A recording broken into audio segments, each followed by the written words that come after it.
노란 주방등이 늦은 밤의 공기를 조용히 데우고 있었다. 스테인리스 싱크대 위에는 하얀 행주가 반듯하게 접혀 있었고 전기 주전자의 입김 같은 김이 얇게 올라왔다. 나는 그 김을 보며 손바닥을 서로 비볐다. 손끝이 아직도 떨렸다. 오늘 하루 동안 마음속에서 지나간 일들을 정리하려면 물을 끓이고 차를 우려내는 이 짧은 의식이 필요했다. 한남동의 가을밤은 유난히 서늘했고 창문 너머로는 한강에서 불어오는 바람이 커튼을 살짝 흔들었다. 나는 창틀을 조금 더 열고 목을 곧게 세웠다. 품위, 그 단어를 입안에서 굴려본다. 모든 것이 무너졌을 때조차 내가 붙잡을 수 있었던 마지막 줄기였다. 내 이름은 미정이다. 나는 6해 전 이 집의 부엌을 처음 마주했다. 그날도 오늘처럼 늦은 밤이었고 조심스레 접힌 행주와 물 끓는 소리, 그리고 정막이 있었다. 하지만 그때의 정막은 두려움의 색을 띠고 있었고 오늘의 정막은 고요한 약속처럼 느껴진다. 한때 강남의 사모님으로 불리던 내가 반지하 방의 낮은 천장을 지나 이 집의 식탁 앞에 서게 되기까지 삶은 부서지고 이어 붙여지는 과정을 반복했다. 누군가 내 어깨를 가볍게 두드리며 괜찮냐고 물으면 나는 고개를 끄덕였지만 대답은 늘 늦게 따라왔다. 외로움이란 말은 실제로 입에 올리기 전까지는 모르는 무게를 지니고 있으니까. 주전자에서 물이 끓어오르는 소리를 들으며 나는 찻잎을 조심스럽게 들어 올려 작은 주전자에 떨어뜨렸다. 가늘게 퍼지는 향이 부엌의 타일 사이로 스며들었다. 김성철 회장님은 아직 서재에서 불을 끄지 않았다. 문틈 아래로 새어나오는 불빛이 바닥에 고든 선을 그었다. 이 집에 처음 들어왔던 날 나는 그 선을 넘지 않으려 했었다. 고용의 선과 관계의 선, 말과 침묵의 선, 존중이란 지켜야 할 선을 아는 일에서 출발한다는 것을 나는 조금 늦게 배웠다. 그날 면접에서 회장님은 내 이름을 또렷하게 불러주었고 나는 그 한 번의 호명에 마음이 진정되는 것을 느꼈다. 사람을 사람으로 부르는 방식이 무너진 마음의 건물에 기둥 하나를 세우는 일일 수 있다는 걸 그때 알았다. 찻잔 2개를 꺼내 식탁에 올려놓으면서 나는 이동 경로를 자연스럽게 그려본다. 싱크대에서 오른쪽으로 2걸음, 식탁 모서리에서 반바퀴, 그리고 서재로 이어지는 좁은 복도. 이 부엌은 작지 않지만 마음이 불안정할 때면 이상하리만큼 좁아진다. 오늘도 그랬다. 낮에는 시장에서 돌아와 장을 정리하고 저녁에는 국을 데우고 반찬을 덜어놓으며 내가 할 수 있는 만큼의 깔끔함으로 하루를 봉인했다. 그럼에도 마음 한편에는 설명할 수 없는 떨림이 남아있었다. 어쩌면 오늘 회장님이 나지막한 목소리로 건넨 그 한마디 때문일지도 모른다. 무리하지 마세요.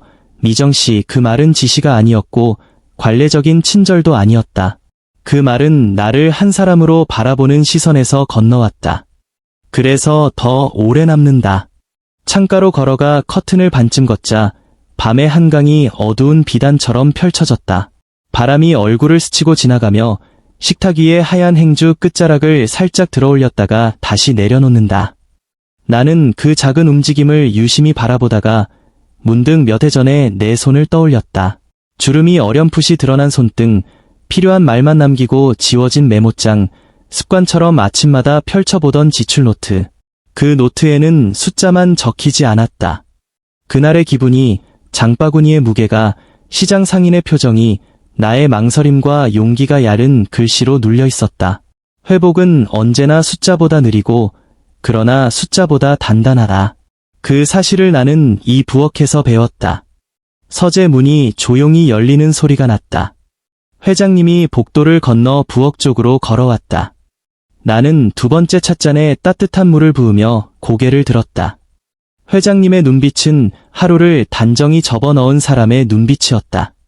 늦었네요. 내가 말하자 회장님은 미소를 지으며 고개를 끄덕였다. 마무리할 게 좀 있었어요. 차향이 참 좋네요.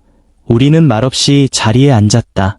시간이 조금 멈추는 듯한 순간 나는 찻잔을 2 손으로 감싸 쥐었다. 손바닥에 열이 도자기의 온기와 섞여 심장 쪽으로 천천히 번졌다.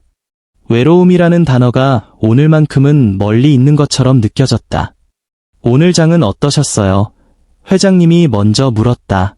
나는 시장의 붉은 고추와 윤기 나는 배추, 가격표 옆에 걸린 상인의 짧은 농담을 이야기했다. 회장님은 그 모든 것을 주에 깊게 들었다. 누군가의 하루를 귀히 듣는 태도는 생각보다 드물고 그래서 더 귀하다. 나는 문득 나 스스로가 귀하게 여겨지는 느낌을 받았다.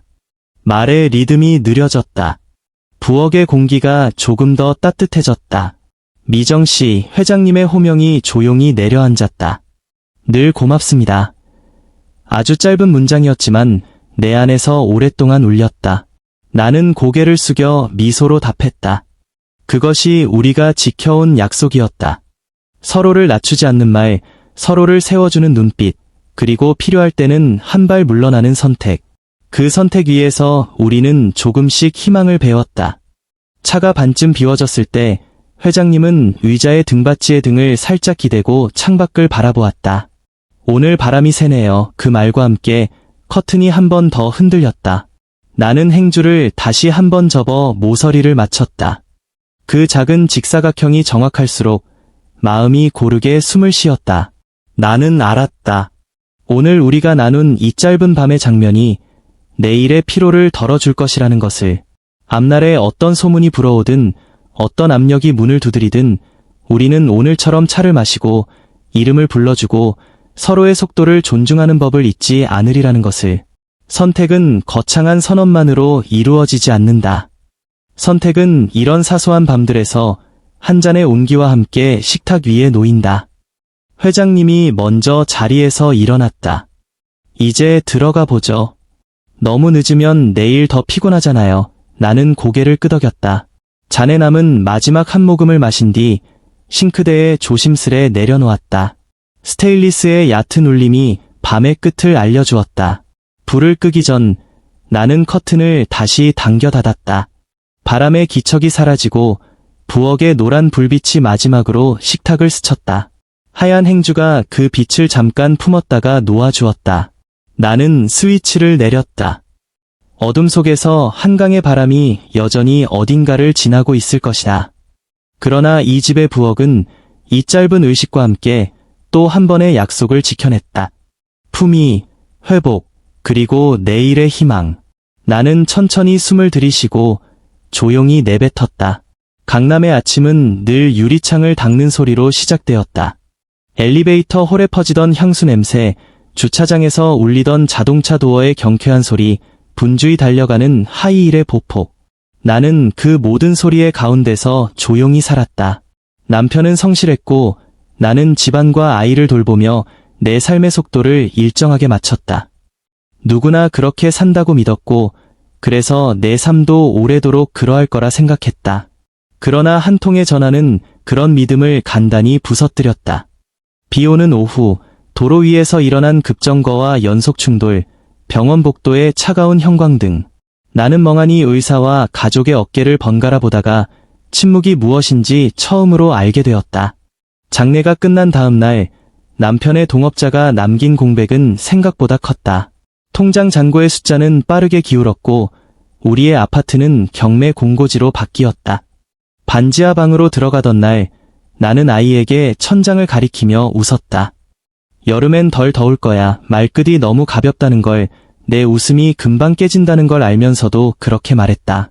그날 밤 나는 소파 대신 바닥에 앉아 지출 노트를 펼쳤다. 쌀, 달걀, 교통카드, 전기요금. 가격 옆에는 작은 느낌표를 하나씩 붙였다. 언제든 줄일 수 있는 항목, 반드시 지켜야 하는 항목, 미뤄야 하는 항목. 회복은 그렇게 시작되었다. 숫자를 미워하지 않고 두려워하지 않고 한 줄씩 적는 일. 손끝에 남은 연필가루가 나를 진정시켰다. 나는 내 삶이 무너졌다는 사실보다 여전히 적어 내려갈 칸이 있다는 사실에 안도했다. 일을 구하러 다니는 동안 나는 옷장 속에서 가장 깔끔한 블라우스를 꺼냈다. 구두를 닫고 머리를 단정히 묶고 거울 앞에서 허리를 펴고 어깨선을 맞췄다. 품위는 누군가에게 보이기 위한 표정이 아니라 나 자신을 무너지지 않게 지키는 최소한의 기둥이라고 스스로에게 되뇌었다. 용기가 필요했다. 길거리에 앉아 쉬고 싶은 순간마다 나는 노트를 떠올렸다. 잠깐만 더 걷자, 오늘까지만 버티자, 그렇게 스스로에게 약속했다. 노동소개소에 문을 밀고 들어갔을 때 접수대 뒤에 여성이 내 이력서를 조용히 받아 들여다보았다. 강남, 전업주부, 아이 16세. 그녀는 고개를 들고 물었다. 가사일, 괜찮으세요? 나는 짧게 대답했다. 네, 배우겠습니다. 배우겠다는 말은 낮춤이 아니라 앞으로 나아가기 위한 선택이었다. 며칠 뒤 한남동의 집 주소가 적힌 쪽지가 도착했다. 첫 면접날 나는 한강을 건너며 마음속으로 여러 번 연습했다. 인사를 어떻게 할지, 시선을 어디에 둘지, 질문에 어떻게 답할지. 현관문이 열렸을 때 회장님은 직접 나와 내 이름을 또렷하게 불렀다. 미정 씨, 그 호명에는 지시도 선입견도 없었다. 그저 상대를 정확히 불러주는 한 사람의 예의가 있었다. 나는 마음속에 긴 줄을 하나 풀어내는 기분으로 고개를 숙였다. 집안은 조용했고 복도에는 오래된 양장본의 냄새가 희미하게 섞여 있었다. 부엌의 조명은 누렇게 따뜻했고 싱크대 위에는 하얀 행주가 반듯하게 접혀 있었다. 그 행주의 모서리가 어찌나 정확한지 나는 그 자리에서 이미 일의 기준을 알 수 있었다. 면접은 간단하면서도 세심했다. 아침 시간에는 어떤 식사를 선호하는지, 세탁은 어떤 재질을 구분해야 하는지, 서재에 들어갈 때의 노크 규칙, 방문객이 올 때의 응대. 나는 메모장에 빈칸 없이 적었다. 회장님은 내 메모를 한동안 바라보다가 천천히 말했다. 무리하지 마세요. 필요하면 말씀하시고요. 존중은 말의 길이를 줄이고 무게를 더했다. 나 또한 고개를 들고 분명히 답했다. 알려주신 기준을 지키겠습니다. 그날의 악수는 오래 남았다. 서툴지만 단단한 약속의 감촉이었다. 첫 출근날, 나는 해가 떠오르기 전에 집을 나섰다. 시장에서 두부와 잎이 살아있는 깻잎을 샀고 국거리를 손질하며 가스불을 약하게 맞췄다. 밥물이 끓어오르면 뚜껑을 살짝 비켜놓는 습관, 김치를 꺼낼 때는 젓가락을 2개 사용해 단면이 무너지지 않게 하는 주에 식탁보의 주름을 손바닥으로 쓸어 펴는 리듬. 작은 동작들이 하루의 바탕을 만들었다. 회장님은 정시에 식탁으로 나왔다. 고맙습니다. 그 한마디가 격식을 넘어서 내 마음을 세웠다. 나는 허리를 굽히지 않고 그러나 낮지도 높지도 않은 높이에서 응답했다. 맛있게 드세요. 우리는 그 거리를 정확히 지켰다. 고용과 관계 사이에서는 정직해야 했다. 점심 무렵 나는 베란다에서 이불을 털었다. 한강에서 불어오는 바람이 이불 사이를 지나며 먼지를 가볍게 밀어냈다.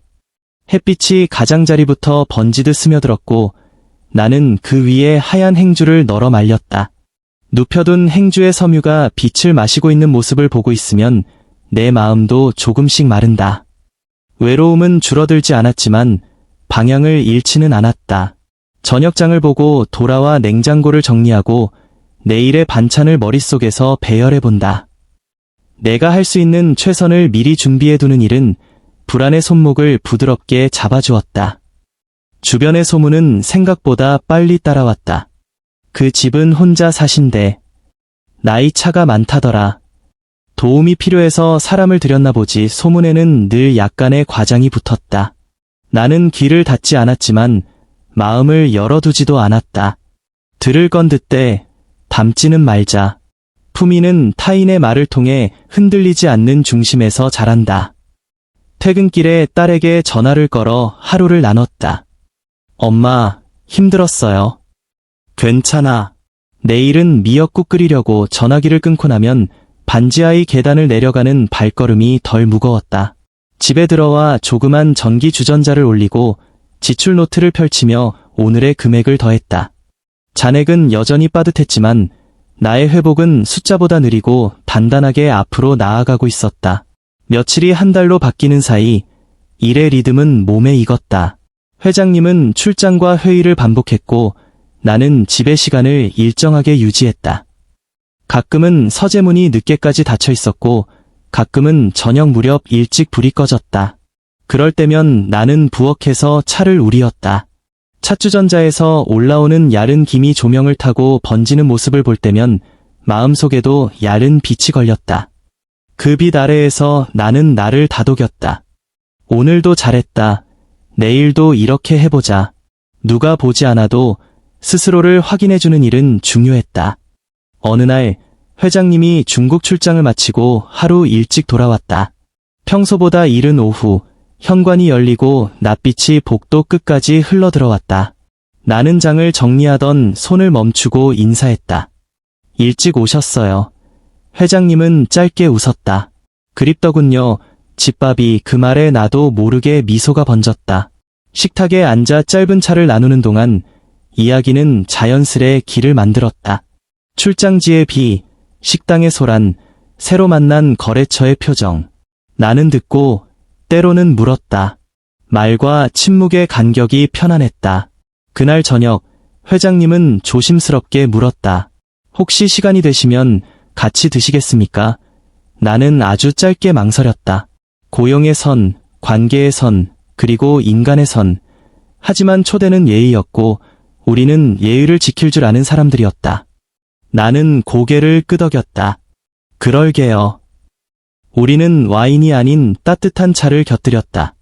밤이 깊어질수록 말은 가벼워지고 마음은 무거운 것을 내려놓았다.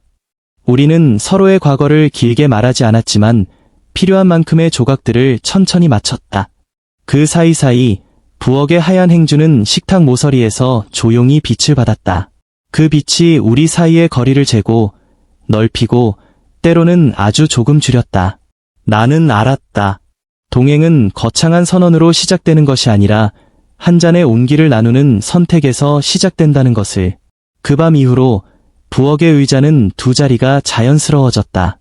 아직 아무도 이름 붙이지 않은 변화가 조용히 집안을 돌아다녔다. 그리고 나는 내가 내려온 자리에서 지켜낸 품위가 누군가의 존중과 만나 비로소 온기를 얻는 과정을 보고 있었다. 그날 이후로 부엌의 노란 조명은 저녁이면 먼저 켜졌다. 누구의 지시도 없었지만 집은 스스로 리듬을 만들었다. 나는 물을 올리고 하얀 행주를 반듯하게 접어 식탁 모서리에 놓고 잔을 2개 꺼냈다. 김이 오르는 소리를 듣다 보면 손끝에 남아있던 긴장이 천천히 풀렸다. 한강에서 불어오는 바람이 창문 틈을 통과할 때면 커튼이 얇게 흔들렸고 그 움직임이 낯선 마음을 어루만지는 듯했다. 외로움은 여전히 집안에 있었지만 그 외로움의 모양은 달라지고 있었다. 혼자서 버티던 그림자가 둘이서 나누는 그늘이 되어가고 있었다. 회장님은 서재에서 나올 때마다 먼저 미정씨라고 불렀다. 그 호명은 하루를 정리하는 벨처럼 울려 내 마음을 단정하게 세워주었다. 우리는 자주 말하지 않았다. 대신 조용한 틈을 서로에게 내어주었다. 존중은 때로 침묵으로 말한다는 것을 나는 그 집에서 배웠다.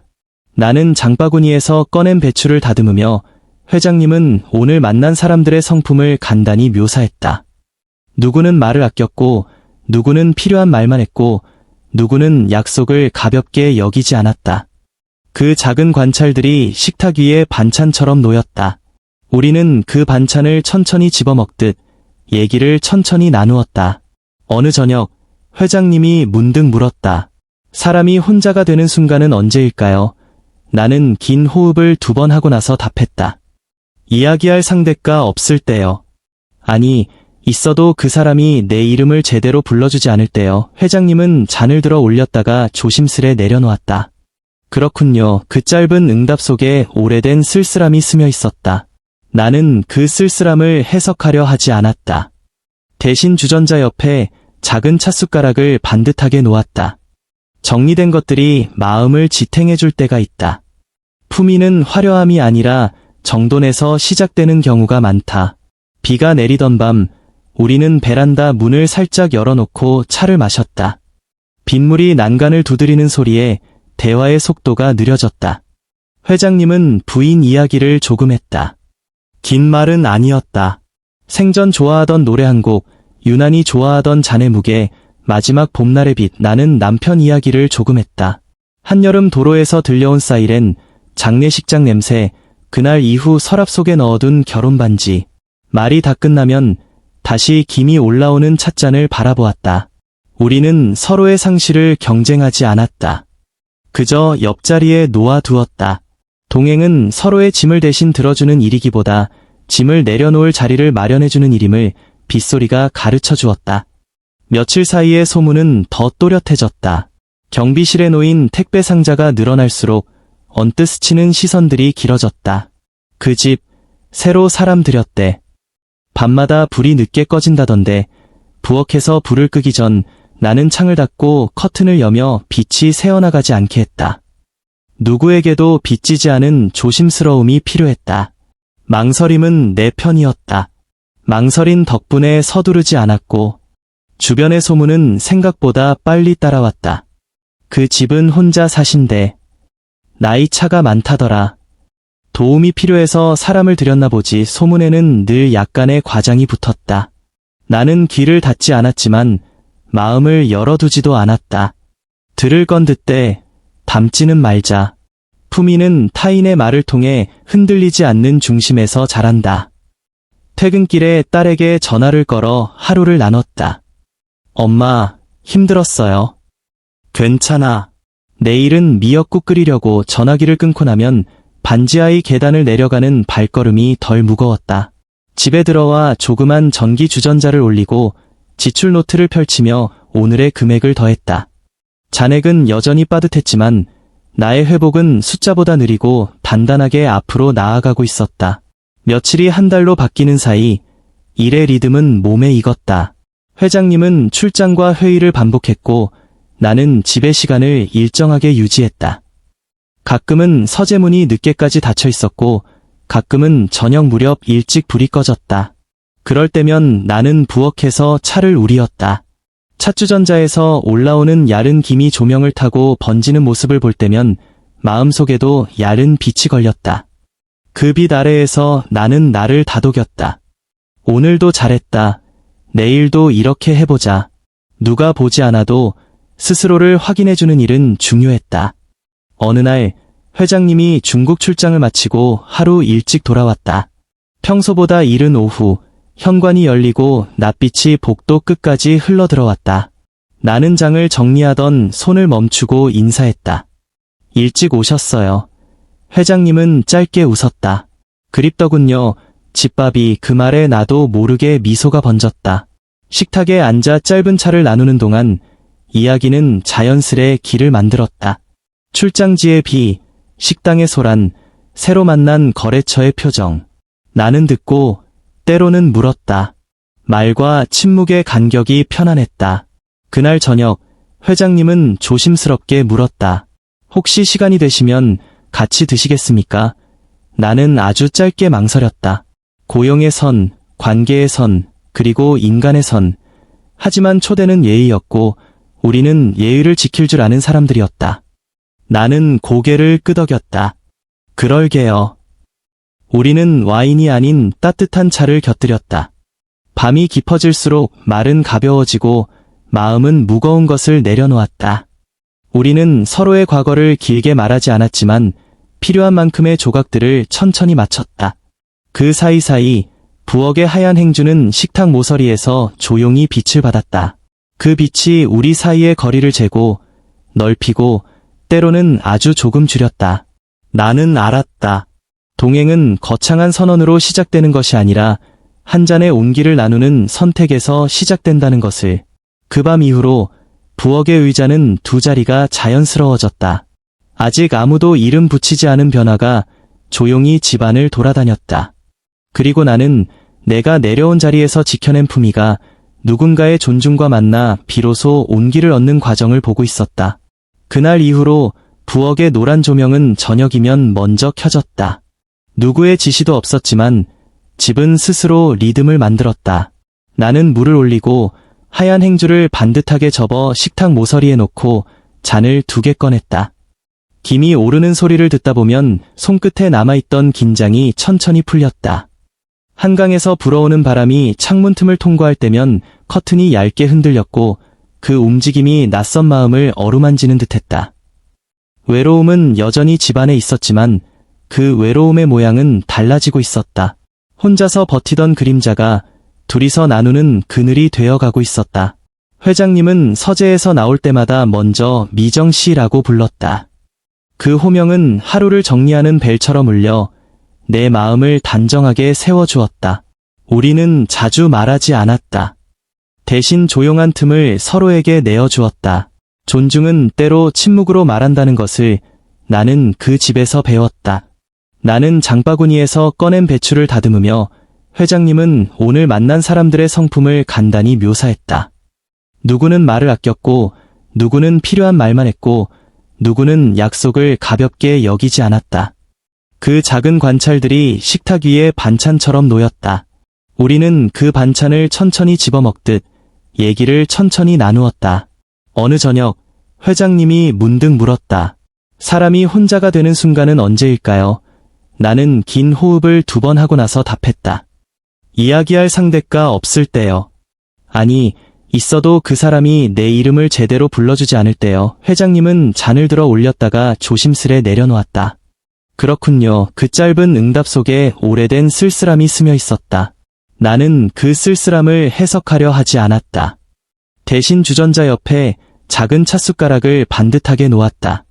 정리된 것들이 마음을 지탱해 줄 때가 있다. 품위는 화려함이 아니라 정돈에서 시작되는 경우가 많다. 비가 내리던 밤, 우리는 베란다 문을 살짝 열어놓고 차를 마셨다. 빗물이 난간을 두드리는 소리에 대화의 속도가 느려졌다. 회장님은 부인 이야기를 조금 했다. 긴 말은 아니었다. 생전 좋아하던 노래 한 곡, 유난히 좋아하던 잔의 무게, 마지막 봄날의 빛. 나는 남편 이야기를 조금 했다. 한여름 도로에서 들려온 사이렌, 장례식장 냄새, 그날 이후 서랍 속에 넣어둔 결혼반지. 말이 다 끝나면 다시 김이 올라오는 찻잔을 바라보았다. 우리는 서로의 상실을 경쟁하지 않았다. 그저 옆자리에 놓아두었다. 동행은 서로의 짐을 대신 들어주는 일이기보다 짐을 내려놓을 자리를 마련해주는 일임을 빗소리가 가르쳐 주었다. 며칠 사이에 소문은 더 또렷해졌다. 경비실에 놓인 택배 상자가 늘어날수록 언뜻 스치는 시선들이 길어졌다. 그 집, 새로 사람 들였대. 밤마다 불이 늦게 꺼진다던데, 부엌에서 불을 끄기 전 나는 창을 닫고 커튼을 여며 빛이 새어나가지 않게 했다. 누구에게도 빚지지 않은 조심스러움이 필요했다. 망설임은 내 편이었다. 망설인 덕분에 서두르지 않았고 대답했다. 사람도 그렇지요. 오래된 슬픔이라도 오늘 말하면 처음 울리는 소리가 있어요. 우리의 대화는 길지 않았지만 깊었다. 질문은 단정했고 답은 성급하지 않았다. 우리는 서로의 속도를 먼저 살폈다. 식사가 중간쯤 갔을 때 회장님이 젓가락을 내려놓았다. 미정 씨, 저는 가끔 제 집이지만 제 자리가 없다고 느낍니다. 사람들은 나를 회장이라고 부르고 회사는 내 이름으로 움직이는데 막상 저녁이 되면 어디에 앉아야 할지 모를 때가 있어요. 그 고백은 화려한 직함을 벗겨내고 한 사람의 체온을 드러냈다. 나는 그 말을 붙잡아 해석하지 않았다. 대신 그 접시를 내 쪽으로 조금 더 당겨 소스를 덜어 놓았다. 여기는요, 제 자리도 당신 자리도 정해져 있지 않습니다. 그때그때 우리가 앉고 싶은 곳에 앉으면 됩니다. 그는 천천히 웃었다. 그런 집이 되면 좋겠네요. 그 미소는 오래된 얼음을 조용히 녹였다. 식탁 아래에서 한강 바람이 문틈을 스치고 지나갔다. 커튼이 살짝 흔들렸고 행주의 모서리가 아주 미세하게 들썩였다. 나는 습관처럼 지출 노트를 떠올렸다. 표지 모서리가 달아 반짝이는 그 노트. 오늘은 면과 채소와 고기, 그리고 차입 숫자를 합치면 크지 않지만 그 숫자들이 우리를 덜 외롭게 했다. 회복은 때로 이런 저녁 식사에서 자란다. 우리는 먹었다. 우리는 천천히 이야기했다. 그리고 가끔은 아무 말도 하지 않았다. 침묵은 불편함이 아니라 신뢰의 다른 이름이었다. 식사가 끝나갈 무렵 회장님이 잔을 들고 내 눈을 똑바로 보았다. 저는 요즘 선택이라는 단어를 자주 떠올립니다. 젊을 때는 선택이 늘 바깥에 있다고 믿었어요. 회사, 계약, 시장. 그런데 요즘은 알겠습니다. 선택은 안쪽에서 시작된다는 거려. 저는 오늘 혼자 먹지 않겠다는 선택을 했습니다. 그 한마디가 내 가슴 어딘가를 톡톡 두드렸다. 나는 잔을 들어 올렸다. 저도요. 혼자 견디지 않겠다는 선택을 했습니다. 잔이 가볍게 부딪히는 소리가 났다. 와인이 아닌데도 그 소리는 충분히 맑았다. 식탁을 치우며 우리는 역할을 나눴다. 그는 접시를 모으고 나는 싱크대에 물을 틀었다. 접시의 가장자리를 따라 흐르는 물의 선이 반짝였다. 거품이 생겼다가 사라졌다. 하얀 행주로 마지막 물기를 닦을 때 나는 문득 깨달았다. 품위는 남이 만들어주는 훈장이 아니었다. 내가 나와 한 약속이었다. 지치더라도 대충하지 않겠다는 약속, 외로워도 초조하지 않겠다는 약속, 동행을 서두르지 않겠다는 약속. 약속은 말보다 습관으로 오래 남는다. 설거지를 마치고 불을 낮추자 부엌이 더 조용해졌다. 회장님이 서재로 돌아가기 전 문턱에서 다시 한번 멈췄다. 오늘 감사합니다. 당신 덕분에 제 호흡이 고르게 되었습니다. 나는 고개를 끄덕였다. 저도요. 오늘의 저녁이 내일의 마음을 바꿉니다. 그는 고개를 숙여 인사하고 서재로 향했다. 문이 닫히는 소리가 부드러웠다. 나는 잠시 식탁에 앉아 손바닥을 마주 비볐다. 따뜻함이 돌아왔다. 오늘의 저녁은 마음을 두드렸고 내일의 희망을 조용히 불러들였다. 불을 끄기 전 나는 창을 반쯤 열어 바람을 한 번 더 들였다. 바람이 커튼을 스치며 부엌을 한 바퀴 돌고 나갔다. 행주가 그 바람을 짧게 잡았다가 놓아주었다. 나는 스위치를 내리고 어둠 속에서 잠시 서 있었다. 깜박이는 마음의 불빛이 나를 향해 말했다. 망설임은 너를 지켜주었고 용기는 너를 움직였다. 오늘의 선택은 작았지만 그 작은 선택들이 모여 우리가 된다. 나는 천천히 복도를 걸어 방으로 향했다. 밤은 여전히 차가웠으나 손에 남은 온기는 쉽게 식지 않았다. 그날 밤 설거지를 끝내고 물기를 닦아내리던 내 손이 잠깐 멈췄다. 수도꼭지 끝에서 마지막 한 방울이 떨어져 싱크대에 투명한 원을 남겼다. 그 작은 원을 손등으로 훑어 지우려는 순간 서재문이 조심스럽게 열렸다. 회장님은 문턱에서 한 번 숨을 고르고 부엌으로 들어왔다. 조명이 그의 어깨를 부드럽게 감싸며 길게 그림자를 만들었다. 그는 식탁 위에 놓인 하얀 행주를 한참 바라보다가 내게 시선을 옮겼다. 미정씨 낮고 또렷한 호명이 밤 공기를 단정히 세웠다. 제가 오늘은 질문을 하나 해도 될까요? 나는 행주를 반으로 접어 모서리를 맞추고 고개를 들었다. 말씀하세요. 그는 잠시 말끝을 고였다.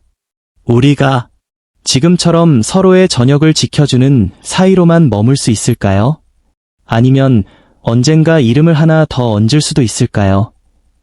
고용과 관계의 선, 말과 침묵의 선, 그리고 인간과 인간 사이의 선, 그 선들이 내 머릿속에서 동시에 빛났다. 나는 즉시 대답하지 못했다. 망설임이 내 편이라는 걸 나는 지난 몇 달 동안 배웠다.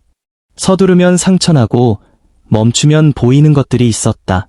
나는 찻주전자의 뚜껑을 살짝 열어 남은 온기를 확인했다. 김은 이미 옅어졌고 잔은 미지근했다. 그러나 온기는 완전히 사라지지 않았다. 서두르고 싶지 않습니다. 내가 먼저 입을 열었다. 하지만 서두르지 않는다는 말이 멈춘다는 뜻은 아니에요. 저는 제 자리와 제 품위를 지키며 걸어가고 싶습니다. 회장님은 고개를 끄덕였다. 그래서 제가 감히 제안하려 합니다. 각자의 자리를 지키되 그 자리들 사이에 다리를 놓자는 제안입니다. 혼인 신고라는 이름의 다리요. 그 말이 식탁 위에 천천히 놓였다. 나는 의자에 앉아 손바닥을 맞댔다. 심장이 빠르게 뛰지 않았다. 대신 호흡이 깊어졌다. 혼인이라는 단어는 화려한 꽃다발이 아니라 한 권의 얇고 두꺼운 가정용 달력 같았다. 매일의 칸을 정성껏 채워야만 모양이 나는 그런 도구. 나는 창문 쪽으로 고개를 돌렸다. 한강에서 불어오는 바람이 커튼을 살짝 들어 올렸다가 내려놓았다. 부엌의 공기가 한번 흔들리고 다시 고요해졌다. 고맙습니다. 하지만 제게는 물어야 할 사람이 있습니다. 따님. 네, 아이가 이해하지 못한다면 저는 제 마음을 더 배우는 시간을 가져야 합니다. 회장님은 잠시 침묵했다. 침묵 속에서 그의 손이 잔 가장자리를 쓰다듬었다. 기다리겠습니다. 기다림은 저에게도 필요한 수업이니까요. 나이 들수록 기다림이 약속의 다른 이름이더군요. 나는 미소를 지었다. 그의 말에서 가르침의 냄새가 나지 않는 점이 좋았다. 그는 설명하기보다 함께 배우자고 말했다. 그 말은 나를 낮추지 않았고 나를 서두르지도 않았다. 존중이란 그런 모습으로 목소리를 낸다. 한 가지 더 부탁해도 될까요? 내가 조심스레 덧붙였다. 말씀해주세요. 소문이 우리보다 먼저 달릴 때가 있습니다. 그럴 때 우리 둘은 말로 해명하기보다 삶으로 보여주면 좋겠습니다. 식탁을 정리하는 속도, 서로의 이름을 부르는 높이, 문을 닫는 힘의 크기 같은 걸로요. 그는 부드럽게 웃었다. 삶으로 쓰는 답장. 좋습니다. 우리는 그날의 결론을 문장으로 고정하지 않았다. 대신 행동으로 묶었다. 내일 아침 나는 어제보다 1시간 일찍 일어나 국물을 조금 더 맑게 우릴 것이다. 회장님은 회사에서 돌아오는 시간을 억지로 당기지 않고 돌아온 시간만큼의 마음을 내어 놓을 것이다. 약속은 그런 방식으로 오래갔다. 말보다 습관이 먼저 도착하면 말은 뒤따라와 자리를 찾는다. 서재로 돌아가기 전 그는 문턱에서 다시 멈췄다.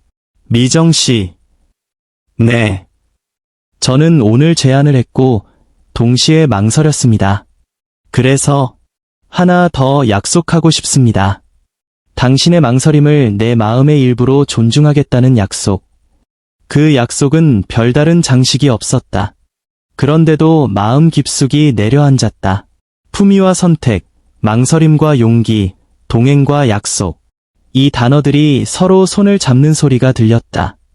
불을 끄기 전 마지막으로 지출 노트를 펼쳤다.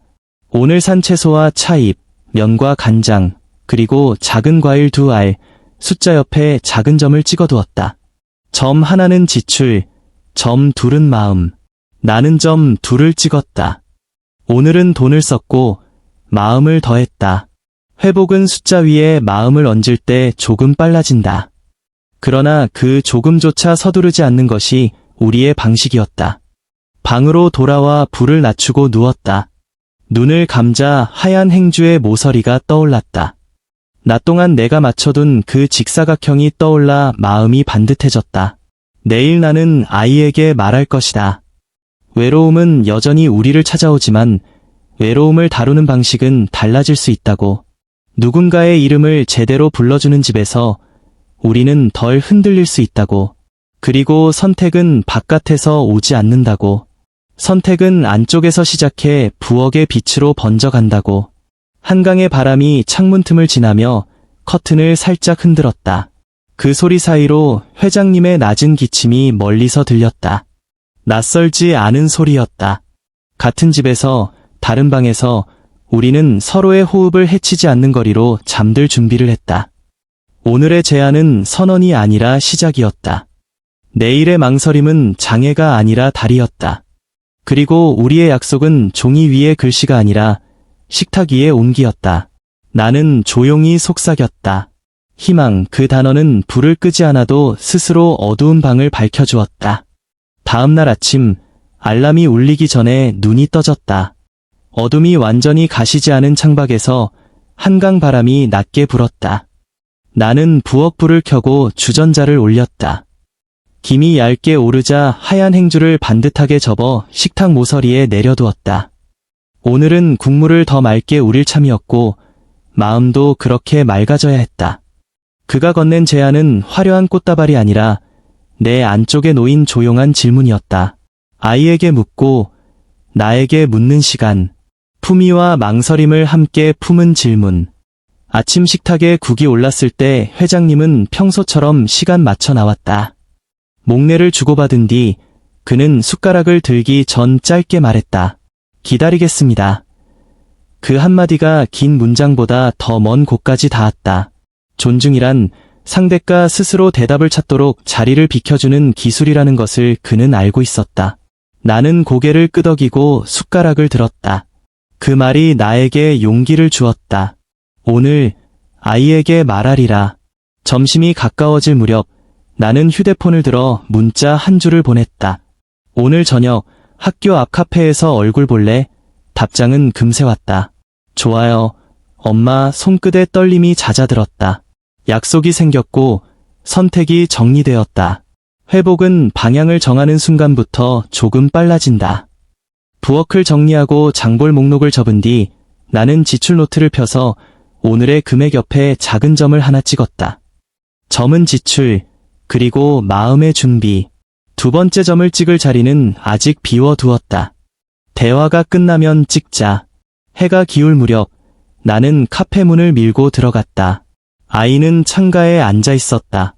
햇빛이 교복 어깨를 부드럽게 감쌌고 손에 들린 연필 끝이 공책 위에 조용히 움직였다.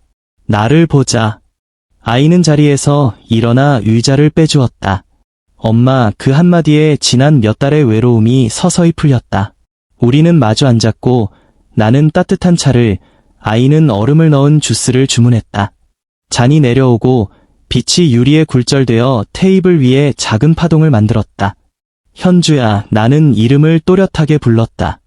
엄마가 너에게 물어야 할 일이 있어. 아이는 고개를 끄덕이며 시선을 내 얼굴에 고정했다. 나는 한 호흡 길게 들이마시고 부엌에서 시작된 질문을 꺼냈다. 엄마가 누군가와 함께 살아도 될까? 아이의 눈썹이 아주 조금 위로 움직였다가 제 자리로 돌아왔다. 나는 서둘러 변명을 붙이지 않았다. 변명이 많을수록 진심은 작아지는 법이니까. 대신 천천히 덧붙였다. 그분은 내가 아는 그 집의 어르신이야. 엄마 이름을 제대로 불러주는 분이고 서로의 속도를 존중하는 분이야. 나이 차이는 크지만 마음을 소란하게 밀지 않는 사람. 아이의 손이 컵에 물기를 닦았다. 엄마가 행복해 보였어요. 그 말은 예상보다 빨리, 그리고 예상보다 깊이 다가왔다. 아이는 잠시 창밖을 보다가 말을 이었다. 아빠가 떠난 뒤로 엄마는 혼자 싸우는 사람 같았어요. 요즘은 누군가와 동행하는 사람 같아요. 같이 걷는 사람. 나는 손끝으로 종이컵 아래 젖은 자국을 닦았다. 물자국이 지워지자 심장 박동도 조금 고르게 맞춰졌다. 그분은 내 아버지가 될 수 있을까? 내 목소리는 낮았지만 흔들리지 않았다. 아이는 오래 생각하지 않았다. 아버지라는 말은 시간이 만들어줄 거예요. 지금은 엄마를 존중해주는 어른이면 충분해요. 그리고 엄마가 그 집에서 품위를 잃지 않게 도와주는 사람이라면 더 좋고요. 품위, 존중, 동행. 내가 마음속에서 반복해온 단어들이 아이의 입에서 또렷하게 울렸다. 아이는 덧붙였다. 엄마가 망설인다면 그건 나 때문에 아니죠? 사람을 신중히 선택하려는 마음 때문에죠. 나는 고개를 끄덕였다. 그래. 엄마의 망설임은 너를 지키는 방식이기도 하고 나를 지키는 방식이기도 해. 잠시 침묵이 흘렀다. 카페 스피커에서 아주 작은 음량으로 오래된 발라드가 흘러나왔다. 아이가 빨대를 젖히며 말했다. 엄마, 선택은 안쪽에서 시작된다고 했죠? 저는 엄마가 안쪽에서 내린 선택을 믿을게요. 그리고 엄마가 혼자 견디지 않겠다고 한 그 약속, 제가 곁에서 도와줄게요. 그 말은 다짐이자 축복이었다. 나는 웃음을 참지 못하고 손을 내밀었다. 아이는 내 손을 잡았다. 손바닥의 온기가 빠르게 전해졌다. 외로움은 여전히 우리를 찾아오겠지만 외로움을 다루는 방식은 분명 달라졌다. 집으로 돌아오는 길에 한강 다리 위에서 바람이 세게 불었다. 커튼 대신 어둠이 흔들렸고 물결 위로 불빛이 잘게 부서졌다. 나는 주머니에서 휴대폰을 꺼내 짧은 메시지를 보냈다. 오늘 아이와 이야기했습니다. 천천히 가도 좋답니다. 답장은 밤 공기를 가르듯 곧장 왔다. 고맙습니다. 저도 천천히 배우겠습니다. 배우겠다는 말은 낮춤이 아니라 함께 나아가겠다는 약속이었다. 집에 도착해 부엌 불을 켰다. 하얀 행주를 물에 적셔 꽉 짠 다음 식탁을 한번 쓸어내렸다. 주전자를 올리고 차를 우리며 나는 지출 노트를 펼쳤다. 오늘의 교통비, 아이와 마신 음료값, 장본 채소 몇 가지. 숫자 옆에 작은 점을 하나 찍고 다시 한 점을 더했다. 마음의 지출과 마음의 수입. 오늘은 수입이 더 많았다. 희망은 장부에도 적히는가? 아마도 적힌다. 오늘 아이의 말 한 줄 그렇게 메모했다. 회장님이 서재문을 열고 나와 조심스럽게 물었다. 괜찮으셨습니까? 나는 차를 따르며 고개를 끄덕였다. 네, 우리가 서두르지 않아도 된다는 걸 확인하고 왔습니다. 그는 잔을 받으며 미소 지었다. 그럼 오늘의 약속도 지켜졌군요. 우리는 아무 말 없이 잔을 맞댔다. 김이 올라오며 두 잔 사이에 얇은 다리가 생겼다. 다리는 소리 없이 단단했다. 그날 밤 불을 끄기 전 나는 커튼을 살짝 열었다. 바람이 들어와 행주의 모서리를 아주 조금 흔들었다. 나는 그 모서리를 다시 맞췄다. 작은 직사각형이 반듯해지자 마음도 반듯해졌다. 품위는 이렇게 작은 곳에서 자란다. 그리고 다음 방으로 걸어가며 조용히 중얼거렸다.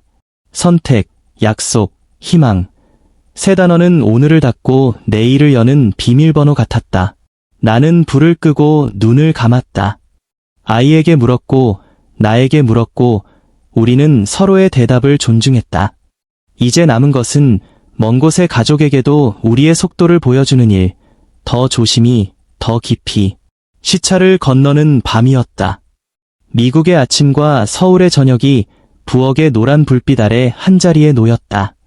서재에 놓인 노트북을 식탁으로 가져오자 화면 속의 햇살이 우리 집의 조명과 섞였다. 나는 하얀 행주를 반듯하게 접어 노트북 아래 모서리에 받쳐두었다. 화면이 흔들리지 않게, 마음이 흔들리지 않게. 전화를 걸기 전에 회장님은 짧게 숨을 고르고 내게 물었다. 준비되셨습니까? 나는 고개를 끄덕였다. 준비라는 말은 완벽의 뜻이 아니라 흔들려도 돌아올 자리를 정해 두었다는 뜻임을 우리는 알고 있었다. 첫 연결음이 끝나자 아들의 얼굴이 먼저 떴다. 뒤이어 딸의 목소리가 이어졌다. 아버지, 잘 들려요. 먼 곳에서 건너온 한국어가 화면 가장자리에서 맑게 반짝였다. 회장님이 미소를 지으며 인사를 건넸다. 그리고 내 이름을 또렷하게 말했다. 여기 미정 씨가 함께 있습니다. 나도 화면을 향해 고개를 숙였다. 안녕하세요. 내 목소리는 작았지만 떨리지는 않았다. 존중은 작은 인사에서 시작되니까. 간단한 안부가 오간 뒤 회장님은 천천히 말을 이었다. 나는 혼자가 익숙하다고 생각했는데 더 이상 그러고 싶지 않구나. 나의 저녁을 함께 정리해주는 사람이 생겼다. 빠르게 결정하고 싶지 않지만 서두르지 않는다고 멈추는 것도 아니다. 그의 말은 설득이 아니라 소개였고 설명이 아니라 나눔이었다. 화면 속 아이들이 서로를 힐끗 보다가 다시 회장님은 향했다. 아버지, 목소리가 요즘 더 밝아졌어요. 딸의 말투는 장난기가 없었고 아들의 시선은 진중했다. 나는 손등으로 찻잔의 이슬을 훔치며 조용히 숨을 골랐다. 아들이 먼저 물었다. 미정 어머님, 아버지와의 시간은 어떠세요? 어머님이라는 호칭이 화면을 통해 조심스레 내려앉았다. 나는 오래 준비한 문장을 꺼냈다. 이름을 제대로 불러주는 집은 마음이 덜 흔들립니다. 서로의 속도를 재고 맞추는 일이 버릇이 되면 저녁이 덜 차갑습니다. 저는 그 버릇을 배우고 있습니다. 내 말이 끝나자 화면의 빛이 한번 흔들리는 듯 아이들의 표정이 부드러워졌다. 딸이 미소를 지었다. 그 말을 들으니 아버지가 왜 자주 집의 냄새를 얘기했는지 알겠어요. 예전엔 회사 얘기가 많았는데 요즘은 부엌 얘기를 하시거든요. 잠시 침묵이 흐르고 회장님이 덧붙였다. 우리가 혼인신고까지 간다면 그때도 너희의 마음이 지금과 같을까? 질문은 직선이었지만 목소리는 둥글었다. 아들은 고개를 끄덕이고 짧게 답했다. 아버지가 외롭지 않다면 저희도 든든합니다. 다만 서두르지 않는 것이 더 좋겠습니다. 딸이 말끝을 이어 붙였다. 그리고 부탁이 있어요. 서로를 낮추는 소문이 생기더라도 말로 급히 지우려 하지 말아주세요. 삶으로 보여주세요. 두 사람의 말투와 집의 리듬으로. 나는 그 말에 눈을 깜빡였다. 먼 곳의 가족이 우리가 선택한 방법을 이미 알고 있었다. 삶으로 쓰는 답장. 우리가 어젯밤 나눈 말이 화면 저편에서 다시 울렸다. 통화는 오래가지 않았다. 그러나 필요한 것이 모두 담겼다. 헤어지기 전 회장님이 나지막이 말했다. 너희의 이해가 고맙다. 내 나이에서 배우는 일들이 아직 남아있구나. 딸이 웃으며 손을 흔들었다. 배움이 늦을수록 더 깊어지잖아요. 아버지. 화면이 닫히자 부엌의 조명이 다시 밤의 색으로 돌아왔다. 나는 행주의 모서리를 한 번 더 맞추고 노트북을 덮었다. 한강에서 불어오는 바람이 커튼을 살짝 들어 올렸다 내려놓았다. 바람의 손길이 식탁을 한 바퀴 도는 동안 내 마음의 떨림도 한 바퀴 돌아 제자리를 찾았다. 그날 늦은 시간 복도에서 속삭이는 발자국 소리가 들렸다.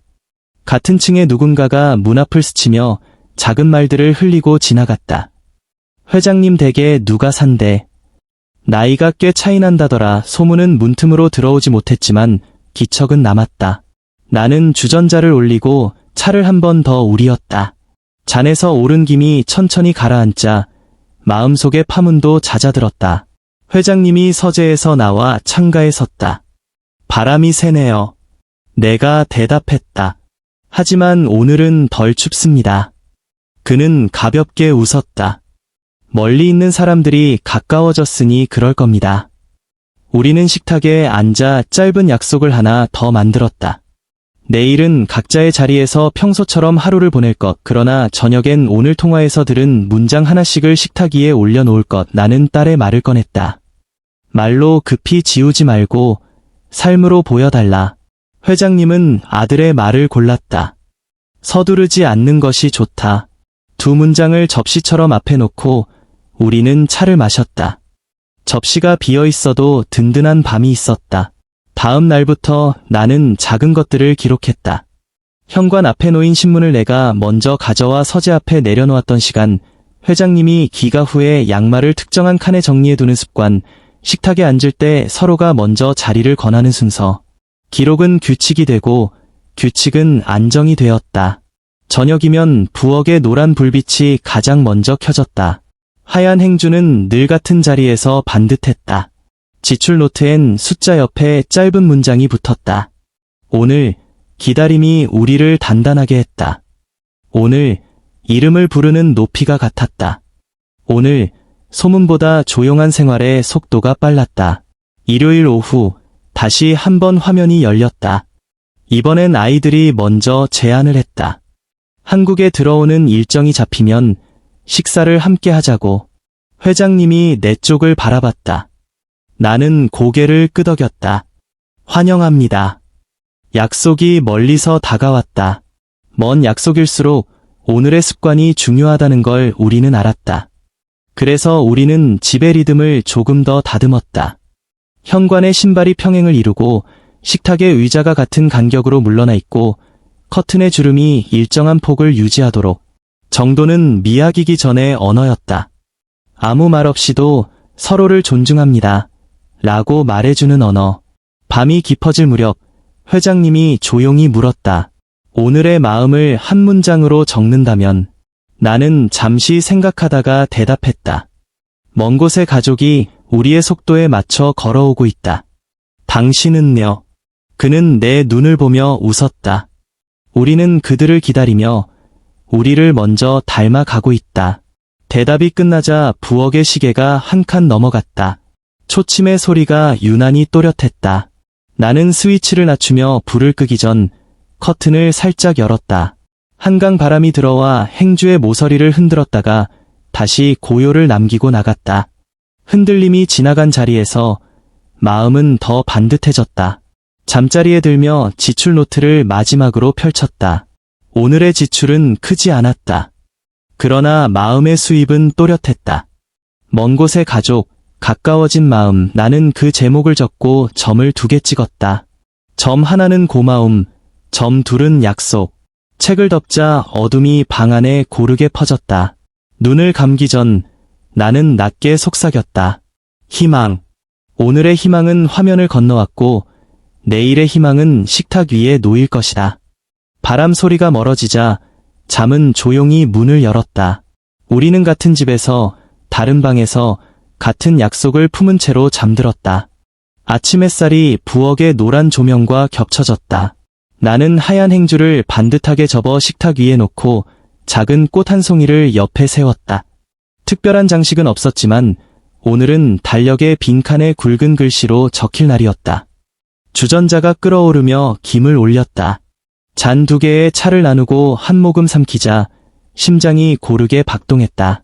회장님은 문간에서 조용히 묻듯 말했다. 준비되셨습니까? 나는 미소로 대답했다. 준비란 완벽함이 아니라 흔들려도 돌아올 자리를 정해두는 일이라고 우리는 몇 번이나 확인해왔다. 구청 창구의 아침은 바쁘고 단정했다. 접수대의 플라스틱 칸막이에 햇빛이 반사되어 작은 무늬를 만들었다. 이름을 쓰는 칸이 내 앞에 놓였다. 나는 펜을 잡고 한 글자씩 눌렀었다. 이정 잉크가 종이 섬유 사이로 스며드는 동안 몇 해의 망설임이 잔잔히 가라앉았다. 회장님도 자신의 이름을 또렷이 적었다. 김성철. 창구 직원이 확인 도장을 꾹 눌렀다. 붉은 원 안에 글자들이 정리되는 걸 보니 마음도 원 안으로 모였다. 축하드립니다. 직원의 인사에 우리는 과도하게 환하게 웃지 않았다. 다만 짧게 목례했다. 품위는 기쁨을 숨기는 일이 아니라 기쁨의 높이를 서로에게 맞추는 일이니까. 밖으로 나오니 한강 쪽 바람이 서늘했다. 우리는 길가의 벤치에 앉아 휴대폰을 꺼냈다. 먼저 아이에게 전화를 걸었다. 화면에 잡힌 얼굴이 금세 환해졌다. 엄마, 축하해요. 그 말 끝에 아이는 장난처럼 덧붙였다. 오늘 저녁은 제가 차를 우리겠어요. 멀리 있는 그의 아이들에게도 메시지를 보냈다. 서두르지 않되 멈추지 않기로 한 우리의 선택이 오늘 도장으로 남았습니다. 곧 도착한 답장은 간결했다. 알겠습니다. 2분의 약속을 응원합니다.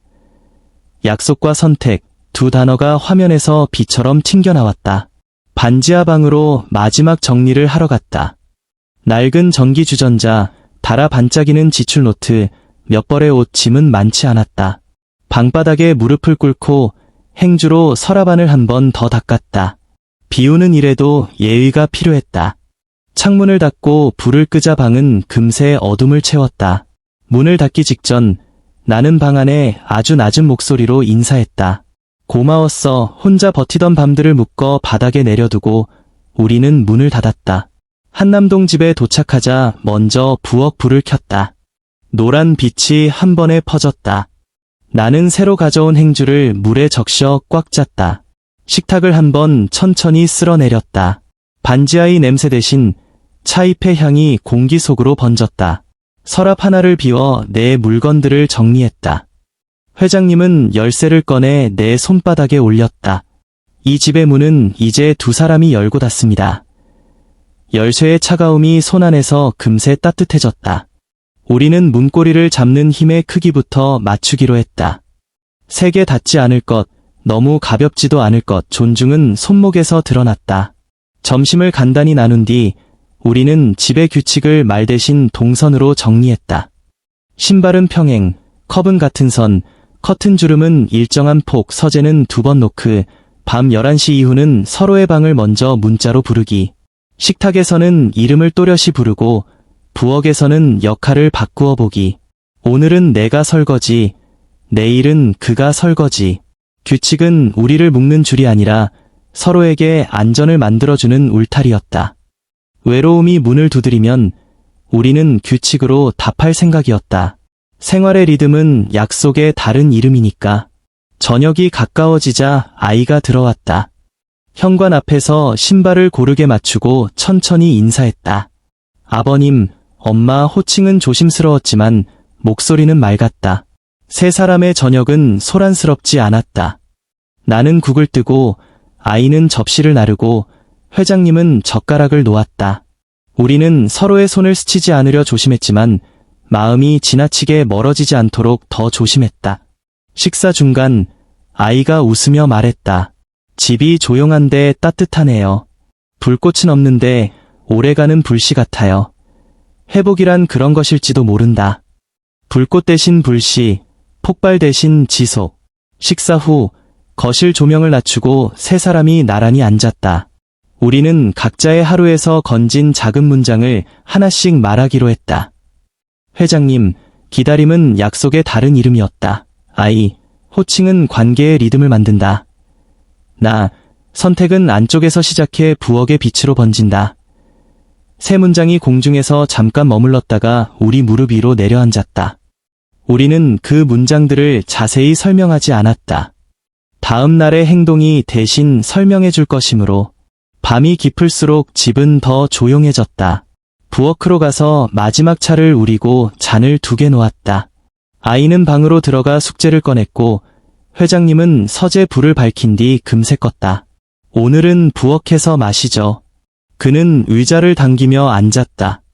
이 집에서 가장 먼 곳은 어디일까요? 내가 웃었다. 서로의 오해까지의 거리, 그는 고개를 끄덕였다. 그 거리를 줄이자고 오늘 도장을 찍었습니다. 잔을 맞댔다. 김이 올라오며 야른 다리가 2잔 사이에 놓였다. 다리는 소리 없이 단단했다. 불을 끄기 전 나는 지출 노트를 펼쳤다. 오늘의 도장 수수료, 서류용 사진갑, 작은 꽃 한 송이, 차입 숫자 옆에 점을 2개 찍었다. 점 하나는 선택, 점 둘은 약속. 노트를 덮으니 마음이 고르게 접혔다. 창을 반쯤 열자 한강 바람이 커튼을 들어 올렸다가 가만히 놓았다. 하얀 행주가 그 바람을 잠깐 잡았다가 다시 제자리를 찾았다. 나는 행주의 모서리를 맞추고 스위치를 내렸다. 어둠이 부엌을 채웠지만 손에 남은 온기는 쉬이 식지 않았다. 품위, 존중, 동행, 희망. 오늘의 4단어가 방으로 들어가는 내 등을 조용히 밀어주었다. 침대에 누워 눈을 감았다. 낮에 도장이 떠올랐다.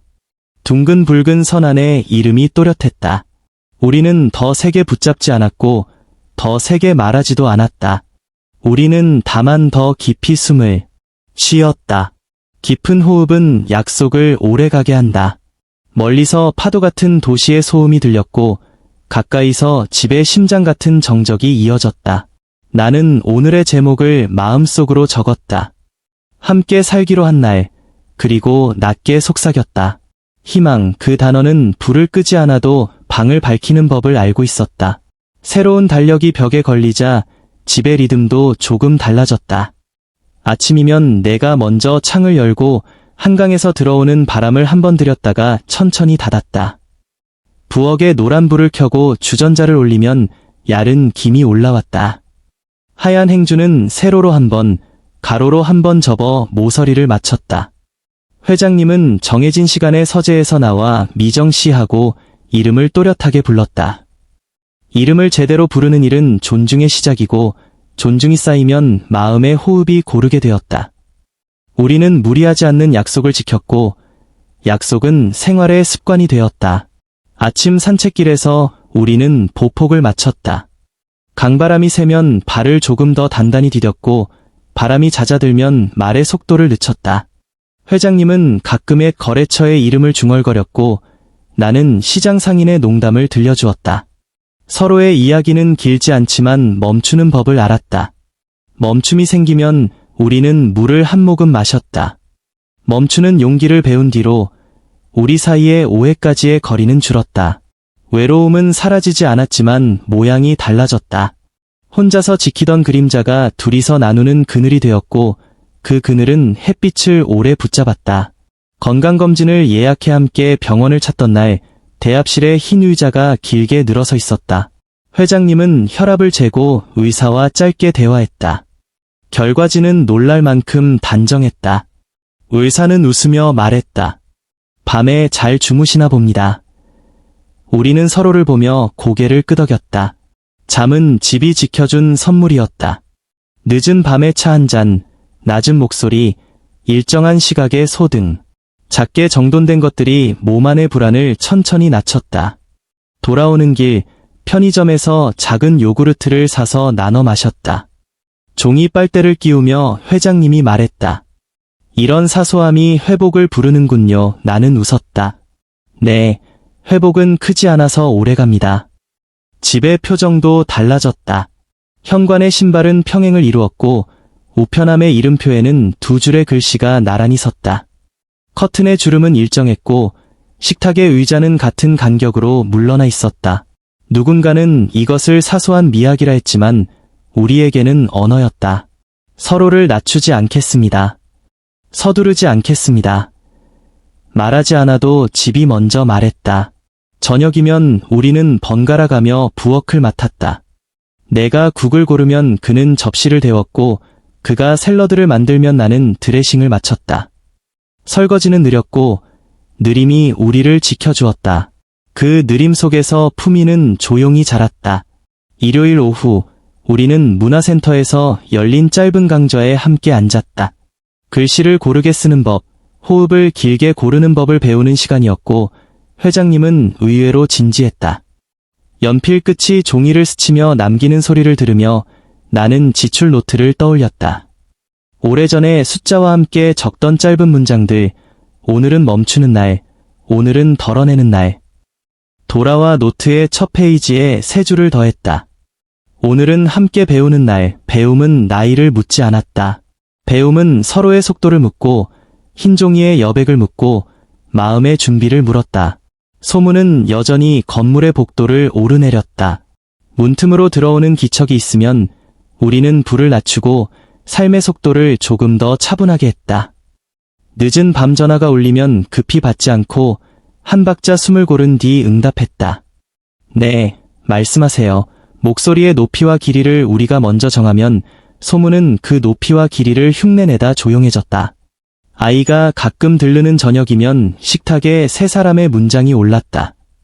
오늘은 누구의 이름을 가장 예쁘게 불렀나요? 오늘의 선택은 어디에서 시작했나요? 오늘의 희망은 무엇으로 끝났나요? 질문은 의무가 아니라 놀이였고 답은 정답이 아니라 나눔이었다. 초겨울, 창밖에 나뭇잎이 거의 다 졌을 때 작은 일이 하나 있었다. 회장님이 현관 앞에서 순간 어지럼증을 느꼈고 나는 그의 팔꿈치를 잡아 벽에 기대게 했다. 깊게 호흡하고 물을 마시고 잠시 앉아 있었다. 그는 이내 괜찮아졌다. 나는 놀라지 않으려 했었고 놀라지 않으려 애쓴 마음을 숨기지 않았다. 조심합시다. 그가 말했고 나는 고개를 끄덕였다. 그날 밤의 차는 유난히 따뜻했다. 잔을 감싼 손에서 손으로 온기가 옮겨가는 것을 느끼며 우리는 다시 한번 약속을 확인했다. 무리하지 않을 것, 멈춰야 할 때 멈출 것, 쉬어야 할 때 쉬자고 먼저 말할 것, 망설임은 도망이 아니라 지혜였다. 겨울 초입의 어느 토요일, 멀리 살던 그의 아이들이 한국에 잠깐 들어와 식탁에 둘러앉았다. 아들은 조용했고 딸은 밝았다. 아버지, 얼굴이 좋아지셨어요. 집이 향기가 나네요. 그 말에 나는 행주를 한 번 더 접었다. 향기는 특별한 향초에서 오지 않았다. 제 시간의 식사, 제 자리의 물건, 제 호흡의 대화에서 났다. 우리는 긴 설명을 준비하지 않았다. 대신 차를 나눴다. 김이 올라와 잔과 잔 사이에서 얇은 다리를 만들었다. 딸이 잔을 들며 말했다. 이 집의 다리는 소리 없이 튼튼해요. 모두가 웃었다. 웃음은 오래 남았다. 밤에 나는 지출 노트를 펼쳐 오늘의 항목 옆에 점을 찍었다. 차입, 제철 과일, 작은 꽃, 숫자 옆에는 문장을 하나 더 적었다. 오늘 동행이 우리를 덜 흔들었다. 노트를 덮고 불을 끄기 전 커튼을 살짝 열자 한강 바람이 들어왔다. 하얀 행주의 모서리가 아주 조금 흔들렸다가 제자리로 돌아왔다. 흔들림과 제자리의 간격을 눈으로 따라가며 나는 마음속으로 단어들을 나열했다. 품위, 회복, 동행, 존중, 용기, 약속, 선택, 희망. 단어들은 삶의 제목이라기보다 내일의 할 일처럼 느껴졌다. 우리는 내일도 다시 이 단어들을 살 것이다. 봄이 가까워질수록 집의 리듬은 더 부드러워졌다. 회장님은 일하는 시간을 줄였고 나는 배우는 시간을 늘렸다. 오후에는 함께 음악을 듣거나 발코니에 작은 화분을 늘어놓았다. 허브의 잎을 문지르면 손끝에 향이 배었다. 그 향으로 저녁을 시작했고 저녁의 온기로 밤을 마무리했다. 어느 날 아이가 우리에게 작은 상자를 건넸다. 안에는 우리가 함께 찍은 사진이 있었다. 사진 속 부엌의 노란빛, 식탁의 잔, 반듯한 행주, 웃고 있는 우리. 나는 사진 뒤에 짧게 적었다. 늦게 만났기에 더 조심히, 더 깊이. 그 문장이 사진을 제자리에 붙들었다. 그날 밤 회장님이 물었다. 오늘의 마음을 한 문장으로 적는다면? 나는 잠시 생각하다 대답했다. 삶의 리듬이 우리를 바꾸고 있습니다. 그는 미소를 지었다. 그 리듬을 지키는 사람이 당신이군요. 서로의 칭찬을 과하게 늘리지 않는 우리의 방식대로 우리는 잔을 들어 올렸다. 김이 올라왔다. 야른 다리가 다시 놓였다. 다리는 말없이 단단했다. 불을 끄며 나는 창에 비친 어두운 실루엣을 보았다. 같은 집에서, 다른 방에서, 같은 리듬으로 숨을 쉬는 사람들. 그 이미지가 마음 안쪽을 천천히 데웠다. 희망은 불꽃이 아니라 숨이었다. 우리는 오늘도 숨을 공유했고 내일도 그럴 것이다. 봄비가 촉촉하게 베란다 유리를 두드리던 날 나는 부엌의 노란 불을 조금 더 일찍 켰다. 주전자에서 올라오는 김이 잔잔하게 번졌고 하얀 행주는 세로로 한 번, 가로로 한 번 접어 모서리를 맞췄다. 식탁 위에는 새로 심은 허브 화분이 자리 잡았다. 잎을 손끝으로 살짝 문지르자 은은한 향이 번졌다.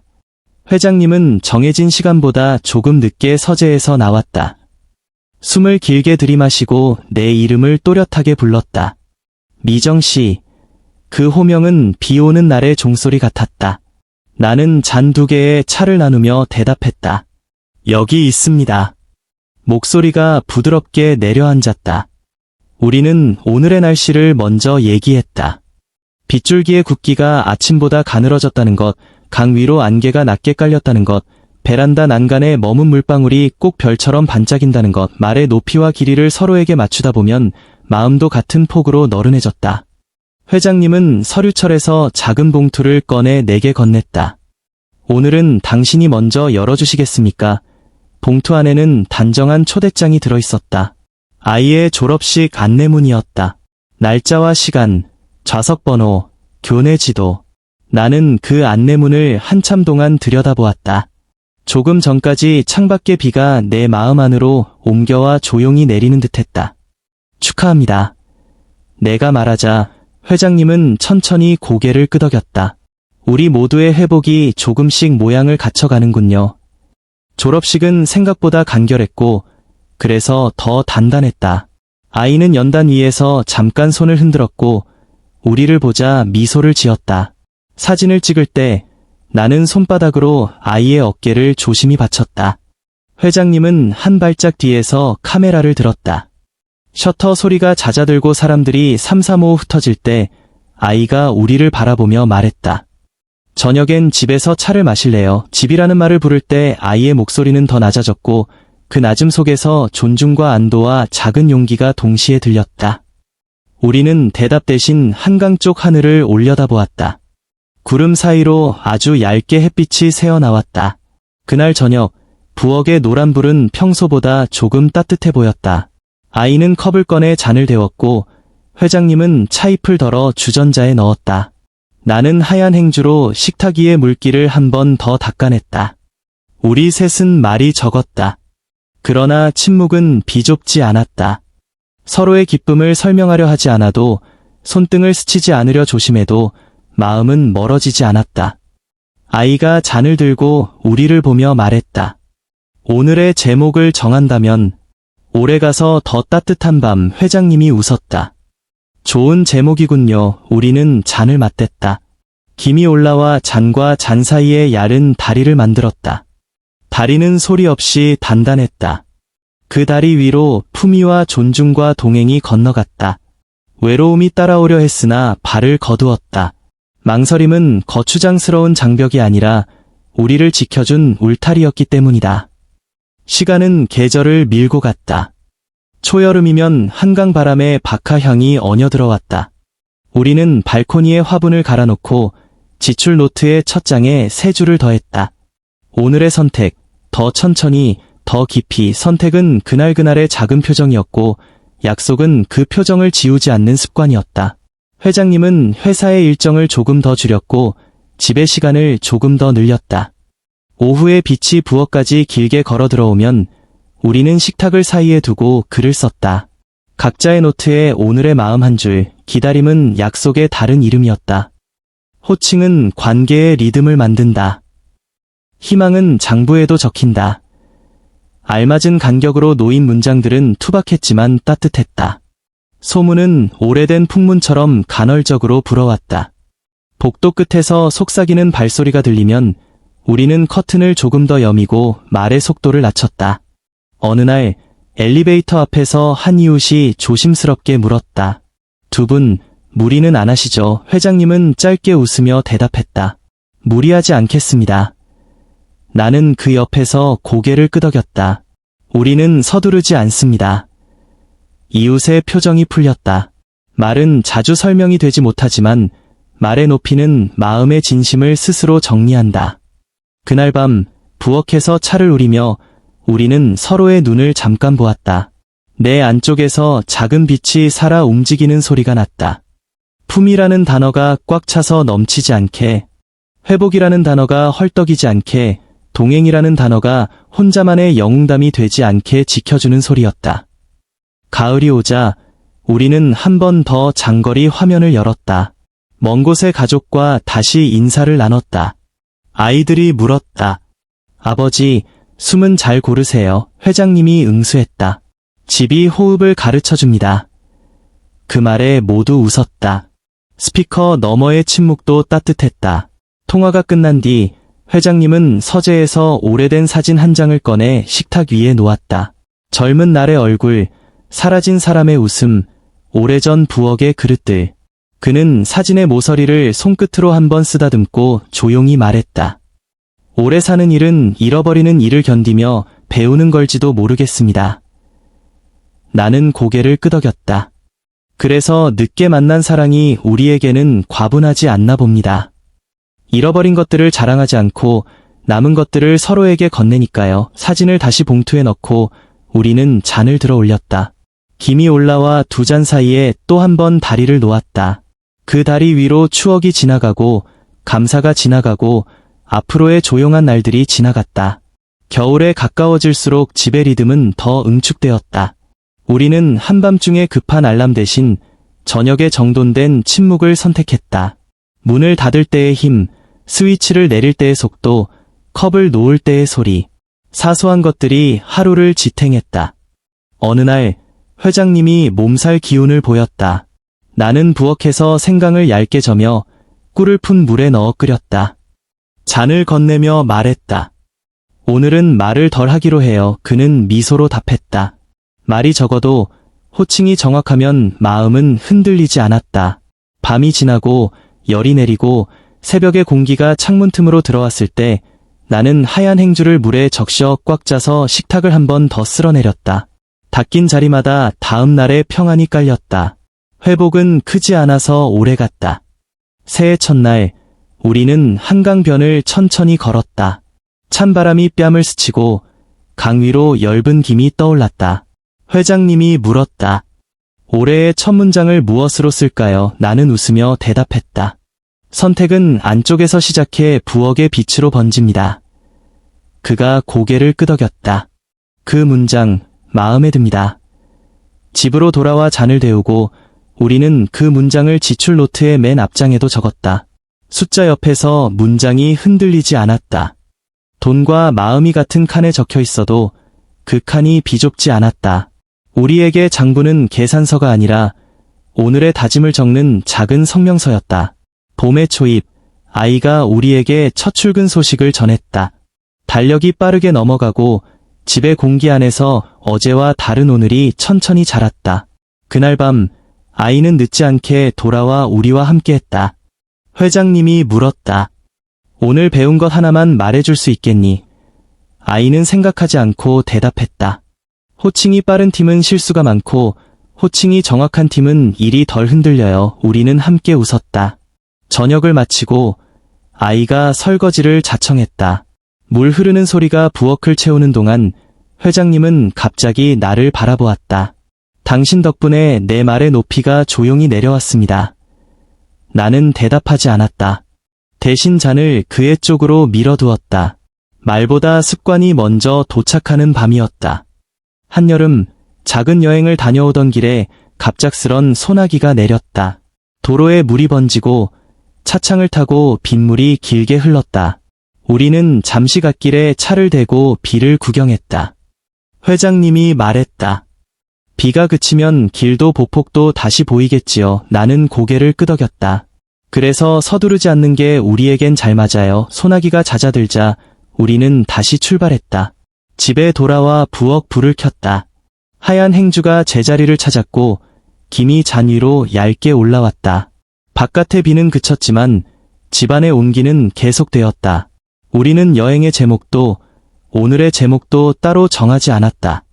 다만 같은 리듬으로 숨을 쉬면서 각자의 노트에 같은 단어를 적었다. 희망. 어느 늦가을 오래된 친구가 우리 집에 들렀다. 부엌을 둘러본 그는 작은 감탄사를 터뜨렸다. 이 집은 조용한데 오래가겠다는 의지가 느껴지네요. 나는 하얀 행주를 접으며 웃었다. 오래가는 집의 비결은 특별한 게 없어요. 덜 세게, 덜 요란하게, 더 깊게. 회장님이 덧붙였다. 그리고 서로의 이름을 바르게 부르는 일. 친구는 고개를 크게 끄덕였다. 잠시 침묵이 지나고 그는 진지하게 물었다. 두 분은 늦게 만나서 후회한 적이 없나요? 우리는 동시에 잔을 들어 올렸다. 늦게 만났기에 내가 말했고 회장님이 뒤를 이었다. 더 조심히, 더 깊이. 대답은 오래 준비된 문장이었고 오늘 처음 쓰는 진심이기도 했다. 밤이 깊었다. 불을 끄기 전 나는 커튼을 반쯤 열었다. 한강 바람이 들어와 행주의 모서리를 아주 조금 흔들었다. 나는 그 모서리를 다시 맞췄다. 작은 직사각형이 반듯해지자 마음도 반듯해졌다. 회장님이 문턱에서 낮게 물었다. 오늘의 마음을 한 문장으로 적는다면? 나는 잔을 씻어 물기를 털어내며 대답했다. 손에 남은 온기가 우리가 서로에게 한 약속입니다. 그는 미소로 화답했다. 우리는 스위치를 내렸다. 어둠 속에서 잔의 윤곽이 사라지고 부엌의 냄새와 오늘의 말들이 조용히 가라앉았다. 침대에 누워 눈을 감자 낮에 찍은 사진이 떠올랐다. 식탁 위의 잔, 베란다의 화분, 반듯한 행주, 웃고 있는 우리. 장면이 너무 평범해서 그래서 더 귀했다. 품위는 호사스러운 장식이 아니었고 회복은 거창한 선언이 아니었다. 외로움은 사라지지 않았지만 모양이 달라졌고 동행은 속도를 강요하지 않았다. 존중은 호칭에서 시작되어 손목의 힘과 말의 길이로 번졌고 망설임은 도망이 아니라 지혜로 남았다. 용기는 더 세게가 아니라 더 오래였고 약속은 종이가 아니라 습관이었다. 선택은 바깥에서 오지 않았고 안쪽에서 시작해 부엌의 빛으로 번졌다. 그리고 희망은 불꽃이 아니라 숨이었다. 우리는 오늘도 숨을 공유했고 내일도 그럴 것이다. 늦게 만났기에 더 조심히, 더 깊이 사랑했습니다. 품위는 우리를 다시 일으켜 세웠고 희망은 선택이었습니다.